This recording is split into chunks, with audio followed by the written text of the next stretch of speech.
Totoo bang kailangan ng motivation para kumilos? Partner, may tanong lang ako. Ilang beses mo nang sinasabi sa sarili mo na mamaya na kapag ginanahan na ako? At sa totoo lang, ilang beses bang dumating ang gana? Paano kung hindi ito katamaran, kundi isang paniniwalang unti-unti nating natututunan habang lumalaki tayo?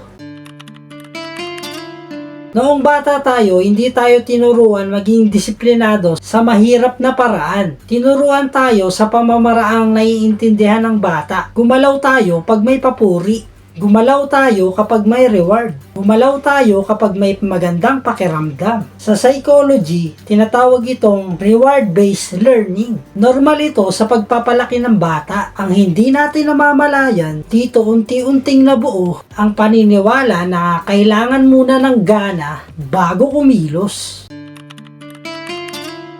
May dahilan kung bakit ganito. Sa bata, mas aktibo ang bahagi ng utak na responsable sa emosyon. Ang bahagi para sa long-term control at discipline. Late itong nade-develop. Kaya natural na ang bata ay mas natutong gumalaw dahil sa emosyon, hindi dahil sa prinsipyo. Ang problema lang, dala natin minsan ito hanggang pagtanda. Kaya ngayong adult na tayo, ito ang nangyayari. Gusto nating mag-ehersisyo, pero hinihintay natin ang gana. Gusto nating magtrabaho sa pangarap, pero hinihintay natin ang motivation. Hindi dahil tamad tayo, kundi umaasa pa rin tayo sa emosyon na hindi na stable sa adult life.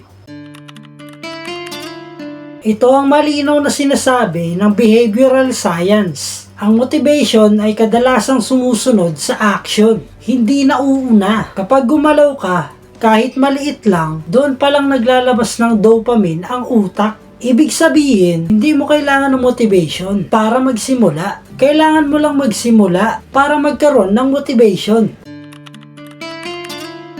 Kaya kung may isang sistemang pwede mong dalhin habang buhay, ito yun, the 5-minute rule. Kapag ayaw mong gawin mo lang ng 5 minutes. Hindi para tapusin, hindi para maging perfect, para lang basagin ang resistance. Kadalasan, sapat na yon para gumalaw ang utak.